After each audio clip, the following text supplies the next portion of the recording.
And we are racing in Qatar, and it looks like it's a good launch from Tim, but it's Afonso who got the better jump off the line. He sweeps into the lead from second on the grid as Charlie makes a move. He gets on the inside, he's looking like he's going to complete it as Afonso pulling away out front. They're still side by side for second place here. Charlie on the outside as there's a moment for the Alpha Tauri as there's spinners off in the background. One of the Alfa Romeos, and it is Lewis, the driver, who was right at the front for qualifying, dropped down with a grid penalty, has dropped even further. He's down in last place here. Up at the front, Charlie closing in on the leader. He's staying behind for now though. He seems happy in that second position. Afonso equally happy to lead this race at the moment, as once again we're seeing battles down here as they're free wide into turn one. That can't end well, and it doesn't. A big crash, they pile up, and Damas is out of the race there. The driver who, well, has been commentating for the first race of the season and towards the end of last season, decided to race today, and sadly for him he is the first DNF, and he is the safety car here in Qatar. Afonso leading the way. What will he do on strategy? Will he pit? Will he stay out? Let's have a look. What tyres is everyone on? That may give us an idea of who pits and who doesn't. Afonso in, Charlie stays out, Tim in, Lord Percival stays out, Felper in, Liam in, Dylan stays out, Blaze Tim in, Quinton in. Looks like a lot of cars going in here as Kinkiski stays out, Harry's in. So is Bino, already into 12th place, ahead of his teammate. Omar also coming into the pit lane here. Lots of cars pitting, but not all of them crucially here. Bino has got a 5-second time penalty.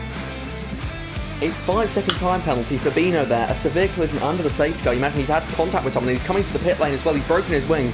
Whilst out at the front, Charlie's controlling the field here. Bino's coming to the pits.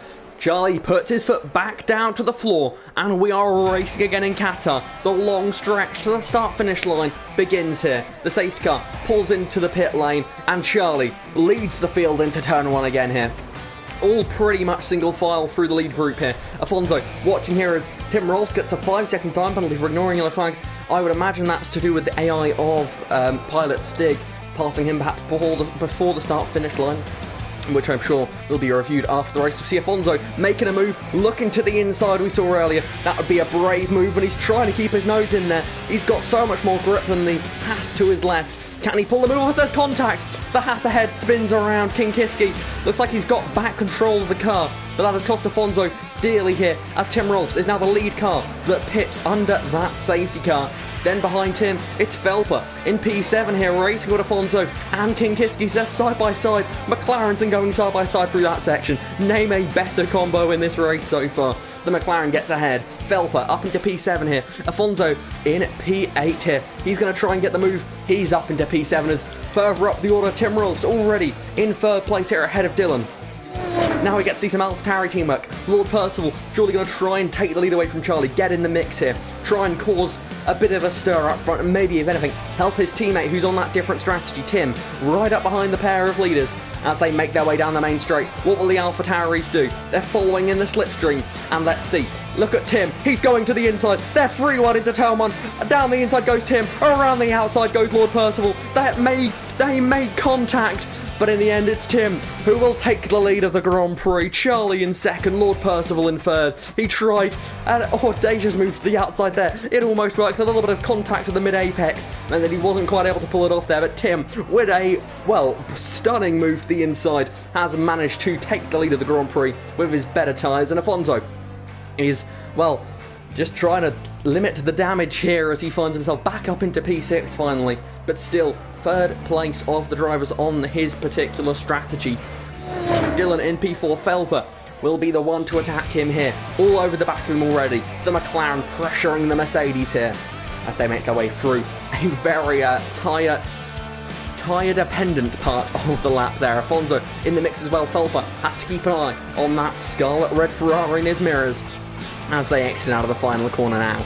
And he immediately, before they've even got out of the corner, he's already on the back of the Mercedes. He's alongside and he's ahead there. But will that give the chance to Dylan to fight back as they get into turn one? Down the inside goes Dylan, as looking for a move behind is Afonso. And Dylan retakes the position. Can Afonso get through as well? He's going to try and go all the way around the outside. Can he pull it off? It looks like he's going to stay side by side down the next straight. They're so close to contact. Afonso looking to try and get Dylan as well. Not quite close enough. He has to get a little bit on the brakes more than he would have wanted to there. And now, that is the McLaren of Felper having to look in his mirrors as Omar's crashed out of the race. And could we see another safety car here? Let's look further back. I don't think we're going to be able to see what has happened to the Williams of Omar, but he is out of the race. But we stay green flag racing here as the lead is 2 seconds out front. Afonso now pressuring Dylan. Can he make the move stick on the Mercedes? The wall that appears to be the rear wing of that Mercedes Formula 1 car is causing troubles for these drivers in this race so far, but looks like Afonso, without too much worry, is going to get himself up into 4th position here. He now is 3rd on this strategy. Is a big send from Felper. They're 3 wide almost. Lewis thought about the movers. Meanwhile, Lewis, shout out to him, had an incident on lap 1, got spun around. He's already back up into 8th place here, and he's in the mix in this fight ahead of him. Look at this stuff here. The grip the Alfa Romeo has. He's the lead car that pit under that safety car, but to the medium contact. There's contact between the 2 cars, and they go side by side off the corner exit. A hand is waved in the air from the cockpit of the Alfa Romeo as they drive down the next straight. Dylan right up behind him, and meanwhile further up you got Afonso has cleared Lord Percival for 3rd place here. The battle for 2nd looks set to kick off here. Look at the traction that Afonso got off the corner. He almost just drove alongside Charlie, just within meters of the acceleration zone. He's going to try and go around the outside. That was never going to work there. He was very bold with that one. He would have wanted space. Charlie would have said, no, you were never going to make that one stick. But he makes it stick in the next corner anyway. Afonso up into P2 here. Afonso sitting in that 2nd position as they all battle behind him. Charlie defends the inside line. To the outside of Lord Percival. To the inside goes the Aston Martin of Harry, and well, that was inevitable. Harry sends it down the inside, but there's contact there with the Mercedes of Charlie, and the race winner from round 1 of the season is caught up in an incident here. He's down to P9 and now is just ahead of the McLaren there of Quinton. Now we see a change of position for 3rd place. Felper is into 3rd ahead of Lord Percival. McLaren making moves now into the podium positions. Harry defending from Charlie into turn 1, trying to hold off the Mercedes. The Mercedes going for the switchback. A little bit of a snap there, and just about clear for the Aston Martin. He maintains that position, but it's not from a lack of trying from Charlie there. As now we see Charlie fighting again with Harry and Sultan. These 3 are doing battle once more. Harry again holding on to the position. Charlie again looking for the switchback. That time there wasn't a gap at all, and he just rams into the back of the Aston Martin. Just behind this scrap ahead of them between Lewis, who has now returned, and Kinkiski as the virtual safety car is deployed now. The virtual safety car is out there. I'm not entirely sure what that is for. There was a slow moving Aston Martin at the final corner. I believe that might be for Blaze Tim, who I believe might have broken his front wing. Tim Rolfes is going to have the opportunity to pit here with a reduced pit stop. What will he do? Does he think the time gained is worth it? He doesn't. He stays out. Afonso, what will he do? Afonso is pitting there from 2nd place. That's a bold call from the Ferrari driver. 9 laps left in this race. See more yellow flag, and it's Blaze Tim again here. He's off into the gravel and he's crashed the car. Will that bring out a safety car? It will. The safety car is out here, and Tim has crossed the start-finish line. Will he beat the safety car out? Let's see. This is going to be critical here for the Grand Prix. Who is going to get out of the pit lane first? It's the safety car. That is going to mean that Tim cannot get a free pit stop under this safety car now. That is his day ruined here. Harry, he's going to get the chance to pit, and surely has to, and he does. Afonso's coming in as well. He's only done a lap on those soft tyres, and he's already had enough of them. He's coming into the pit lane as well there. What about Quinton? He's coming in from the medium tyres, of course he would. Most of the field will now pit. But Tim, this is worst case scenario for the Alpha Tauri driver. He's going to be stuck out front on worn, hard tyres, whilst the rest of the field is on fresh softs. Out of the final corner now. It's going to be a sprint to the finish. He puts his foot down. 5 laps to go here. We are green flag racing again for the Qatar Grand Prix. And Felper immediately on the back of the Alpha Tauri. What can Tim do? The answer, not much at all, as into turn 1 they go. Felper with the inside line in the McLaren. Can he take the lead? He gets the lead. Nice and easy done there for Felper. He gets out front. He needs to do that now. He needs to hope that Tim can defend behind him. Dylan in P3 looking to defend his Qatar Grand Prix victory here. He's got that penalty. Not going to make it easy for him.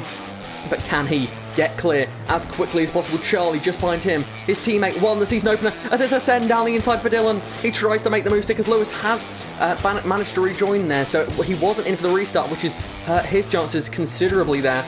But up at the front, it is Felper trying to pull a gap here. Then it is Dylan in second. Then it is Tim, then Charlie, then Afonso already up into 5th place here. He's right on the back of the Mercedes. He's got more grip than everyone in front of him. As you see, a bit of a wide moment there from Tim. A big wobble on corner exit as they bang wheels going down the curved backstretch. Afonso with a chance to try and go around the outside of the Alpha Tauri. Surely he's going to have to lift there, and he does. Has to leave enough of a gap to avoid any further contact with the Alpha Tauri. But look at the speed there. He's got yellow flags out there. It's a spinner. As down the inside, that's not going to end well there. He was never going to have space. To the inside, it goes very wide. That's going to cost him a position to Harry, who's now up into P5. Meanwhile, Kinkiski and Giotto look to have had some sort of incident going through the high-speed kinks there at the start of Sector 3 now. Side by side again, Harry going for the move on Tim. Tim falling like a stone through the order here as Felper is out front and trying to pull away.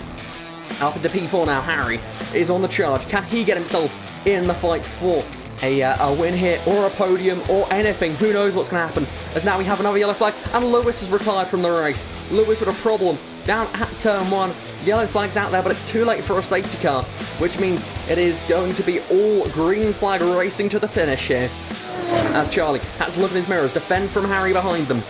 Harry putting the pressure on the Aston Martiners. Meanwhile, the gap out front is 2.5 seconds. Felper needs it to be 3 over Dylan, and then 6 over Afonso. That's a big slide for Harry.